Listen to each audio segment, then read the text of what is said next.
How's it going, guys? Today we're going to be playing Folsom Prison Blues by Johnny Cash to get started with you playing some different strumming patterns and also getting the hang of some of those chord changes we went over the last episode. To begin, we need to know a few things. First off, we need to know the chords we're playing. So we're going to play an E major, an A major,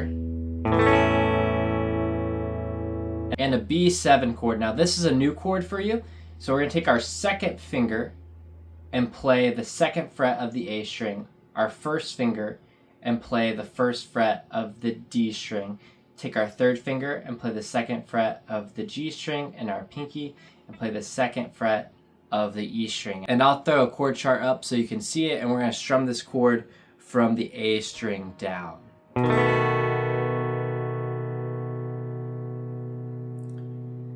Now, also to get started, we need to know what a measure or a bar is. A measure is just a grouping of 4 beats. So when we count 1, 2, 3, 4, 1, 2, 3, 4, each group of 4 is its own measure, or otherwise known as a bar.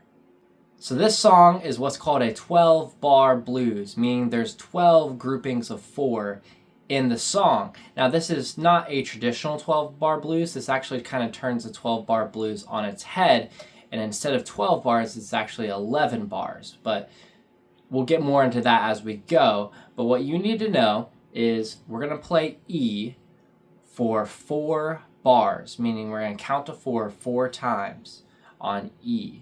So I'll walk through that. It's going to go 1, 2, 3, 4, 1, 2, 3, 4, 1, 2, 3, 4, 1, 2, 3, 4. And then we're going to go to A major, and we're going to play this for 2 bars, and we're going to just strum down on the chords. So we're going to go 1, 2, 3, 4, 1, 2, 3, 4. Back to E major. We're going to strum for another 2 bars. 1, 2, 3, 4.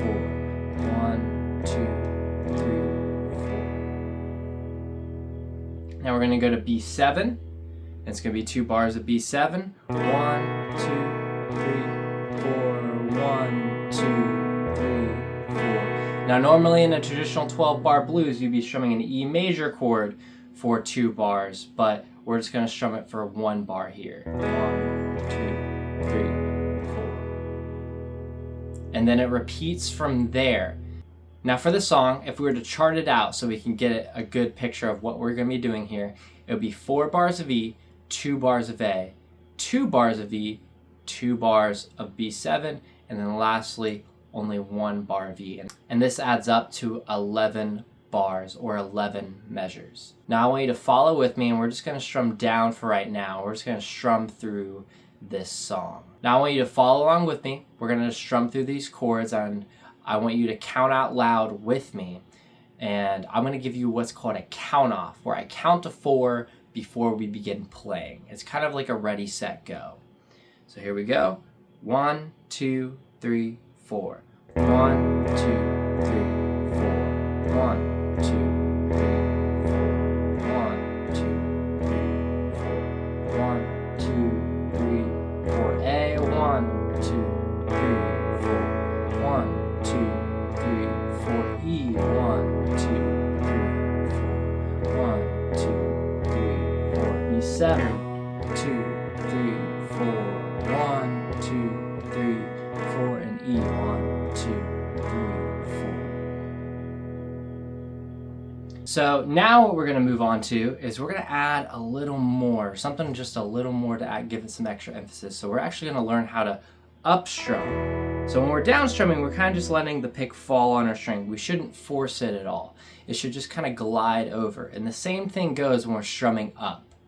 So same deal, if I'm playing an E, it's just going to glide back up. And we're letting the momentum of our wrist, not our arm, strum the strings. So this is what's called an 8th note strumming pattern. And how we're going to count it is a little different than how we counted it before. We're going to count 1 and 2 and 3 and 4 and. It's going to be a little quicker than that. We're going to take the tempo we're at